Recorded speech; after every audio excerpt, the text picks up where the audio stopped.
ಜನ ಒಂದ್ ಪಫ್ ತಿಂದು ಅವ್ರು ತೃಪ್ತಿ ಪಡ್ಬೇಕು. ಅರ್ಧ ತಿಂದ್ಬಿಟ್ಟು ಇನ್ನೊಂಚೂರು ಬೇಕು ಅನ್ನಂಗ್ ಆಗ್ಬಾರ್ದು. ಸರ್ ನಮ್ದು 7 ಗಂಟೆ ಖಾಲಿ ಆಯ್ತಾ ಕ್ಲೋಸ್, 6 ಗಂಟೆ ಖಾಲಿ ಆಯ್ತಾ ಕ್ಲೋಸ್. ನಾವು ಜಾಸ್ತಿ ಮಾಡಿ ನಾವು ರಂಪ ಮಾಡ್ಕೊಳಕ್ ಹೋಗಲ್ಲ, ಹಳೇದನ್ನ ಕೊಡಕ್ ಇಷ್ಟ ಪಡಲ್ಲ. ಚೆನ್ನಾಗಿದ್ರೆ ಎಲ್ರಿಗೂ ಹೇಳಿ, ಚೆನ್ನಾಗಿಲ್ಲ ಅಂದ್ರೆ ನಮಗ್ ಮಾತ್ರ ಹೇಳಿ. ಬೇಕ್ರಿ ಸಾಕಷ್ಟಿದೆ. ಆ ಅಯ್ಯಂಗಾರ್ಸ್ ಅನ್ನೋದನ್ನ ನಾವ್ ಯಾವ್ದು ರಿಜಿಸ್ಟರ್ ಮಾಡಿಲ್ಲ. ಒರಿಜಿನಲ್ ಅಯ್ಯಂಗಾರ್ ಬೇಕ್ರಿ ಅಂದ್ರೆ ನಿಮ್ಗೆ ಬೋರ್ಡ್ ಅಲ್ಲೇ ಗೊತ್ತಾಗೋಗುತ್ತೆ. ನಾವು ಜನರೇಷನ್ ಗ್ಯಾಪ್ ಆಯ್ತು ಅಂದ್ಬಿಟ್ಟು ಬೇರೆ ಏನೂ ಮಾಡಕ್ ಹೋಗಿಲ್ಲ. ಅಯ್ಯಂಗಾರ್ಸ್ ಬೇಕರಿ ಅಂದ್ರೆ ಏನ್ ಸ್ಪೆಷಲ್?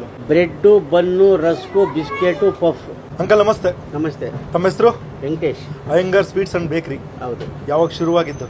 ಇಲ್ಲಿ ಶುರುವಾಗ 6 ಇಯರ್ಸ್ ಆಯ್ತು. ಅಯ್ಯಂಗಾರ್ಸ್ ಬೇಕರಿ ಅಂದ್ರೆ ಏನ್ ಕಾನ್ಸೆಪ್ಟ್ ಮೇನ್ ಆಗಿ?